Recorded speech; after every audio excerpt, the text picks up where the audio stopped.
চাঁদপুরের কচুয়ায় গরুর খামারিকে গুলি করে ৬টি গরু ছিনতাই করে নিয়ে গেছে ডাকাত দল। মঙ্গলবার গভীর রাতে কচুয়া উপজেলার বিতারা ইউনিয়নের বুধুন্ডা গ্রামে এ ঘটনা ঘটে। স্থানীয়রা জানান, সশস্ত্র ডাকাত দল গভীর রাতে গরুর খামারি জসিমউদ্দিনের বাড়িতে প্রবেশ করে। বসতঘরে তালা লাগিয়ে দিয়ে পাশের ঘরের গরুর খামারের ঘরের তালা ভেঙে প্রবেশ করে তারা।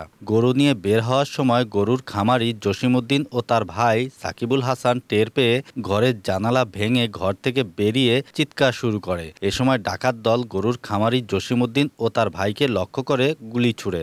ডাকাত দলের সেই গুলি গরু খামারি জসিমউদ্দিন ও তার ভাই সাকিবুল হাসানের বুকে লাগে। এ সময় ডাকাত দল খামারে থাকা ৬টি গরু ট্রাকে তুলে নিয়ে যায়। আশেপাশের লোকজন এসে গুলিবিদ্ধ সাকিবুল হাসানকে উদ্ধার করে ঢাকা মেডিকেল কলেজ হাসপাতালে প্রেরণ করে।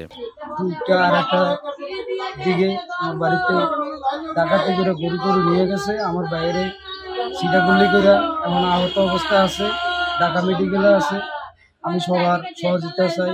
সংবাদ পেয়ে কচুয়া সাচার পুলিশ ফাঁড়ির in charge SI Anwar Hossain force নিয়ে ঘটনাস্থল পরিদর্শন করেন।